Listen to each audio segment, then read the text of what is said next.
Pemirsa, anggota parlemen kembali hadir bersama saya, Sally Siregar. Kami akan menyajikan banyak hal yang terjadi seputar parlemen dalam sepekan ini di antaranya.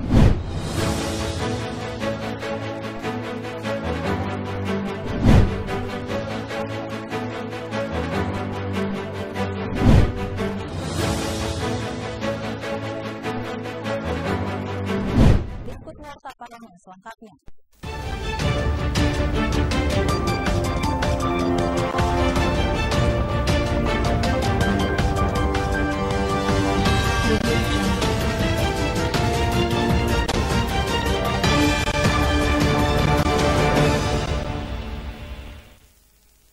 Pemirsa, DPR RI menggelar rapat paripurna pembukaan masa persidangan 3 tahun 2023-2024 di Kompleks Parlemen Senayan, Jakarta. Rapat ini menjadi pembukaan masa sidang 3 yang akan berlangsung selama 3 pekan hingga 7 Februari 2024 atau sepekan menjelang pemilu 2024. DPR RI kembali menggelar rapat paripurna ke-11 masa persidangan 3 tahun sidang 2023-2024 yang dihadiri oleh 237 anggota Dewan. Rapat paripurna ini digelar setelah 1 bulan terakhir anggota DPR melaksanakan reses untuk kembali ke daerah pemilihannya masing-masing, yang bertepatan juga dengan masa kampanye. Dengan dimulainya masa sidang ketiga ini, Ketua DPR RI Puan Maharani berkomitmen bahwa DPR akan menjalankan tugas konstitusionalnya dengan sebaik mungkin. Lantaran menurutnya apa yang menjadi kewajiban seluruh anggota Dewan harus diprioritaskan. Sementara itu terkait banyaknya anggota DPR yang absen dalam rapat paripurna, Puan mengingatkan dan mendorong anggotanya untuk selalu berkenan hadir dalam pembahasan yang penting untuk dibicarakan. Ya, kami tentu saja tetap berkomitmen akan menjalankan tugas konstitusional kami dengan sebaik-baiknya. Dan apa yang bisa kami lakukan tentu saja akan tetap menjadi tanggung jawab dan kewajiban seluruh anggota DPR untuk melaksanakannya. Memang karena waktunya itu singkat dan sudah menjelang masa pemilu, kami akan prioritaskan mana hal yang kemudian harus menjadi prioritas dilaksanakan, mana hal yang kemudian akan kami teruskan sesudah pemilu bulan Februari. Ya memang absensi ini menjadi tanggung jawab dari kami untuk bisa kemudian terus mendorong seluruh teman-teman anggota DPR untuk bisa terus melaksanakannya. Namun anggota DPR pun mempunyai kewajiban untuk bisa turun ke dapilnya masing-masing, melaksanakan tugas konstitusionalnya itu di daerah pemilihannya masing-masing. Jadi memang tentu saja nanti kami akan meminta seluruh fraksi untuk bisa mengawal dan kemudian bergiliran meminta seluruh anggotanya untuk bisa hadir di gedung DPR ini dalam pembahasan hal-hal yang harus dibahas. Dari Jakarta, Sally Siregar, Dava Rizkiano, Simpo TV melaporkan. Ketua DPR RI Puan Maharani menegaskan komitmen parlemen untuk mewujudkan pemilu 2024 yang demokratis, jujur dan adil demi kedaulatan rakyat. Ketua DPR RI Puan Maharani menjelaskan kedaulatan berada di tangan rakyat melalui pemilu. Rakyat juga menjadi penentu terpilihnya presiden dan wakil presiden serta perwakilan rakyat. Menurut Puan, bagi rakyat, pemilu merupakan kesempatan untuk dapat mengangkat harkat dan martabat hidup. Pemilu adalah jalan untuk memiliki hidup lebih nyaman dan lebih sejahtera. Alasannya adalah menjalankan kedaulatannya, rakyat menggunakan hak pilih sehingga harus mendapatkan jaminan. Hak rakyat tersebut lantas tidak boleh dihalang-halangi, ditekan, dan dimanipulasi. Sehingga pemilu harus dilaksanakan secara langsung, umum, bebas, rahasia, jujur, dan adil. Pada tahun 2024 ini juga akan berlangsung pemilu sebagaimana diamanatkan oleh Undang-Undang Dasar Negara Republik Indonesia tahun 1945, yaitu bahwa pemilihan umum dilaksanakan secara langsung, umum, bebas, rahasia, jujur, dan adil setiap 5 tahun sekali. Kedaulatan berada di tangan rakyat dan melalui pemilu, rakyat memilih presiden dan wakil presiden. Rakyat juga memilih perwakilannya di DPR RI dan DPD RI. Pemilu bukanlah hanya perebutan kekuasaan negara secara konstitusional bagi partai politik, akan tetapi adalah hak rakyat untuk dapat hidup lebih baik, lebih mudah, dan lebih sejahtera. Dari Jakarta, tim Simpo TV melaporkan. Ketua MPR RI Bambang Susatyo menilai upaya pemakzulan Presiden Joko Widodo membutuhkan proses yang panjang dan tidak sembarangan. Bamsud bahkan menyebut upaya tersebut tidak realistis atau jauh panggang daripada api. Merespon adanya upaya pemakzulan Presiden Joko Widodo, Ketua MPR RI Bambang Susatyo menekankan bahwa proses hak angket berada di DPR RI. Bamsud mengatakan pembahasan terkait pemakzulan tersebut akan melalui proses yang panjang. Terlebih putusan sidang paripurna selanjutnya harus diuji kembali oleh Mahkamah Konstitusi. Soal pemakzulan sangat jauh daripada panggang daripada api. Karena harus melalui mekanisme hak angket. Hak angket itu prosesnya di DPR. Seperti kami dulu inisiator kasus skandal Bank Senturi itu mendorong hak angket, itu ujungnya itu impeachment. Ya, tapi kan sulit, jadi harus didukung pertama oleh 25 anggota DPR, lebih dari 2 fraksi. Tapi kemudian kita harus memberikan argumen yang kuat, lalu diputuskan di sidang paripurna. Ya. Apakah semua partai setuju? Belum tentu. Jadi masih jauh. Lalu pembahasannya pun panjang. Lalu harus ada lagi diuji materi lagi di MK, diuji lagi di MK. Nah kalau MK setuju baru bisa lanjut ke sidang istimewa. Kalau MK tidak sependapat nggak bisa. Jadi jauh di panggang. Dari Jakarta, Sri Dewi Andayani, Dava Rizkiano, Sinpo TV melaporkan. Masih bersama kami, pemirsa, Komisi 3 DPR RI menyesali kasus pungli di rutan KPK hingga miliaran rupiah. KPK yang diharapkan menjadi contoh lembaga anti korupsi ternyata menunjukkan kinerja yang kurang baik.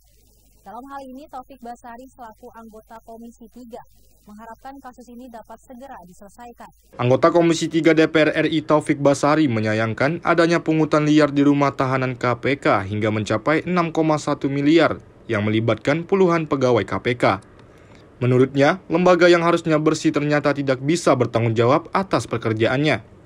Taubas meminta permasalahan ini harus ditindaklanjuti dengan penindakan terhadap oknum yang terlibat dan mengevaluasi sistem yang selama ini berjalan di KPK. Ia mengkhawatirkan bahwa aparat KPK sudah tidak memiliki integritas. Taubas pun berharap kasus ini dapat segera diselesaikan agar marwah KPK dapat pulih dan masyarakat kembali percaya dengan kinerja KPK. Oleh karena itu ketika memang ada temuan terkait dengan adanya pungli di rutan KPK ini harus ditindaklanjuti dengan penegakan hukum, itu yang pertama. Kemudian penindakan terhadap oknum-oknum yang terlibat. Yang berikutnya adalah mengevaluasi sistem yang selama ini berjalan. Mengapa kemudian di KPK bisa terjadi seperti itu? Ya, berarti apakah sistemnya selama ini membuka peluang terkait dengan itu? Ya, atau yang kedua memang ternyata aparat-aparat yang bertugas di KPK ya sudah tidak memiliki integritas yang tinggi seperti yang kita harapkan. Nah, jadi ini suatu hal yang sangat memprihatinkan yang harus segera kita bereskan ya agar KPK bisa kembali mendapatkan kepercayaan dari publik. Dari Jakarta, Shelly Siregar, Dava Rizkiano, Sinpo TV melaporkan. Komisi 5 DPR RI menggelar rapat kerja dengan Menteri Perhubungan RI, Menteri PUPR, Kepala BMKG, dan Kepala Basarnas membahas evaluasi terhadap pelaksanaan angkutan libur Natal 2023 dan Tahun Baru 2024. Ketua Komisi 5 DPR memimpin rapat kerja dengan kementerian dan lembaga mengenai evaluasi terhadap angkutan libur Nataru 2024. Ditemui di sela-sela rapat kerja, Lazarus turut menyoroti kecelakaan kereta yang belum lama ini terjadi di Cicalengka, Bandung, Jawa Barat, dan kecelakaan di wilayah lainnya. Lazarus mengatakan dirinya masih menunggu hasil investigasi yang dilakukan oleh Kemenhub dan KNKT. Berdasarkan pernyataan Menhub, ia mengungkapkan bahwa penyebab kecelakaan tersebut diduga akibat terjadinya human error. Lebih lanjut, Lazarus menyinggung soal teknis terkait kecelakaan kereta di Cicalengka yang harusnya dapat dicegah, yakni dengan menggunakan perangkat teknologi yang telah memadai di zaman sekarang seperti HT atau telepon. Pelanggaran SOP dari Komisi 5 sendiri pendapatnya seperti apa? Ya, kami masih menunggu hasil investigasi yang dilakukan oleh KNKT ya. Karena kalau penyebab kecelakaan itu sudah diatur, yang berwenang melakukan investigasi itu adalah Komisi Nasional Keselamatan Transportasi atau KNKT. Kami lagi tunggu. Tadi menurut Pak Menteri belum ada kesimpulan dari KNKT. Tapi tadi Pak Menteri sudah memberi gambaran bahwa kuat dugaan terjadi human error di sini. Karena ini single track. Harusnya ketika kereta berangkat dari sini dan kereta berangkat dari sini, anggaplah pensinyalannya rusak ya. Gini hari kan ada HT, ada telepon, nggak bisa nanya dong. Orang berada di satu jalur ini. Harusnya, lu berangkat ya, kalau gitu gue tahan dulu. Nanti lu berangkat jam berapa, nyampe jam berapa. Kan harusnya bisa diatur sederhana sebetulnya. Dari Jakarta, Sri Dewi Andayani, Dava Rizkiano, Sinpo TV melaporkan. Anggota Komisi 6 DPR RI Herman Hairon memastikan keberlanjutan revisi UU Desa yang sejatinya sudah diputuskan dalam sidang paripurna DPR RI pada Juni 2023 lalu.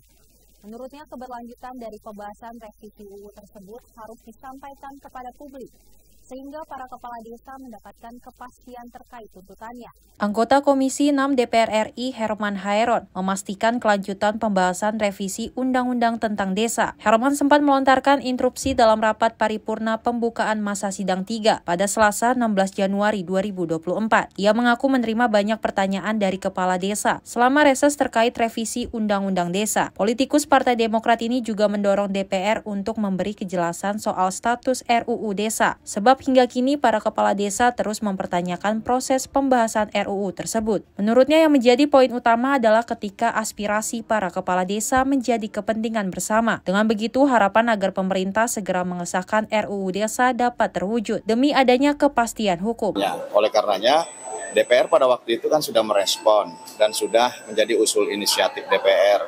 Dikirim ke pemerintah dan tidak ada informasi kembali yang ini bisa memastikan bahwa usulan, harapan, aspirasi para kepala desa ini sejauh mana sebetulnya direspon oleh pemerintah dan kembali bisa dibahas di DPR tentu bersama-sama antara DPR dan pemerintah dan pada akhirnya diputuskan sesuai dengan aspirasi tersebut. Nah ini paling penting adalah ketika aspirasi itu sudah menjadi kepentingan bersama. Nah kalau sudah menjadi kepentingan bersama, tentu masyarakat juga ada di dalamnya dan DPR ya sebagai wakil rakyat ya harus segera juga mendesak supaya ini segera diundangkan supaya ada kepastian hukum bagi mereka. Apalagi yang masa-masa jabatannya sangat terkait sekali dengan revisi undang-undang ini. Dari Jakarta, tim Sinpo TV melaporkan. Terima kasih masih bersama kami pemirsa. Komisi 2 DPR RI menggelar rapat dengar pendapat bersama KPU, Bawaslu, DKPP, dan pemerintah pada Rabu 17 Januari 2024. Pimpinan Komisi 2 DPR RI Junimart Girsang mengatakan rapat tersebut dalam rangka konsultasi untuk peraturan Bawaslu dan PKPU menyangkut pencalekan untuk DPD RI. Wakil Ketua Komisi 2 DPR RI Junimart Girsang menyampaikan pembahasan soal aturan pencalonan anggota DPD merupakan hal yang krusial. Junimart pun menilai PKPU diharapkan dapat menampung hak dari para calon anggota DPD yang dalam praktiknya ada beberapa calon yang tak bisa dicalonkan lantaran menyangkut permasalahan hukumnya. Tentu pertemuan nanti adalah lanjutan dari RDP kemarin ya dengan KPU, Bawaslu, pemerintah dan DKPP ya dalam rangka untuk konsultasi untuk peraturan Bawaslu dan PKPU menyangkut pencalekan untuk DPD ya. Yang pertama, yang kedua tentu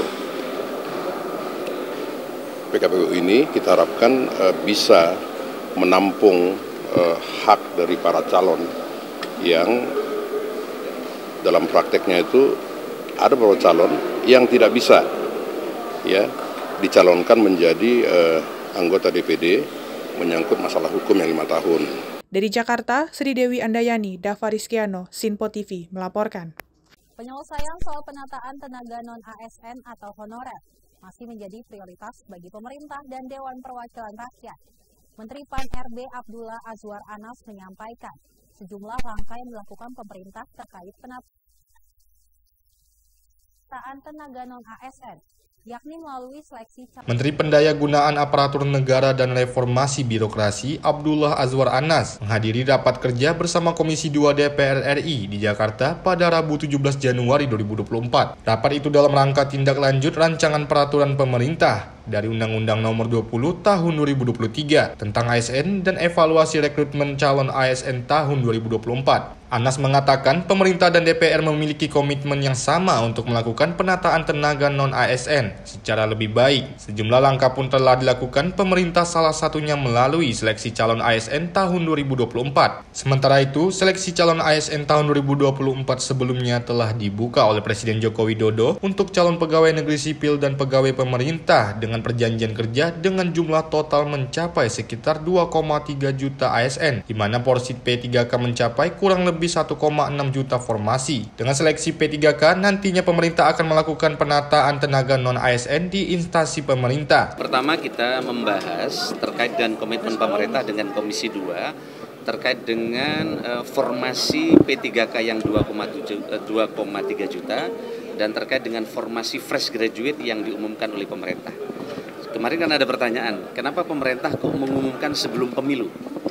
Ini karena memang harapan dari seluruh fraksi di Komisi 2 DPR agar ini diumumkan sebelum pemilu.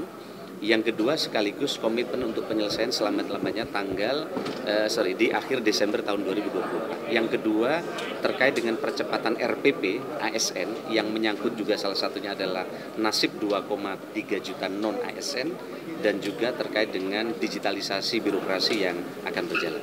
Dari Jakarta, Dewi Dava, Simpo TV melaporkan. Ketua Komisi 2 DPR RI Ahmad Doli Kurnia mengatakan agar masalah ketidaknetralan ASN tak hanya diarahkan kepada salah satu pasangan calon presiden. Menurutnya pasangan calon lain pun ada yang terlibat soal masalah netralitas ASN.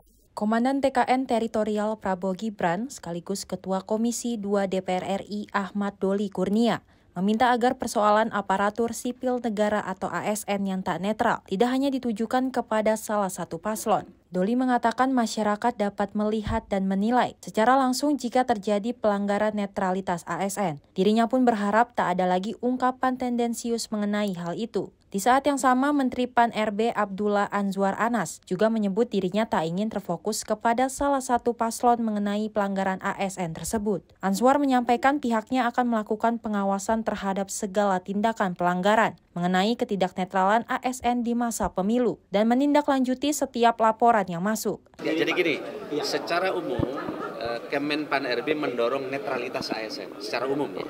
Yang kedua, jika ada pelanggaran, silahkan dilaporkan ke KSN. Kami akan memonitor, mendorong agar ada tindak lanjut setiap pelanggaran terhadap netralitas. Saya kira gitu ya. Karena disebut nomor 2, ya, coba cek. Kalaupun misalnya ada pelanggaran, saya juga punya bukti ada yang ke nomor yang lain, gitu. Ya, jadi yang ditanya cuma 02 aja. Jadi saya sebagai TKN 02, coba cek kalau ada masalah jangan ditujukan tendensi kepada satu pasangan calon dan presiden. Oke? Dari Jakarta, Dewi Dava, Simpo TV melaporkan. Demikian Warta Parlemen kali ini, pemirsa. Jangan lupa tetap saksikan Simpo Pagi dan Simpo Malam hanya di Simpo TV. Saya Seli Siregar dan kru yang bertugas pamit undur diri. Selamat beraktivitas dan sampai jumpa.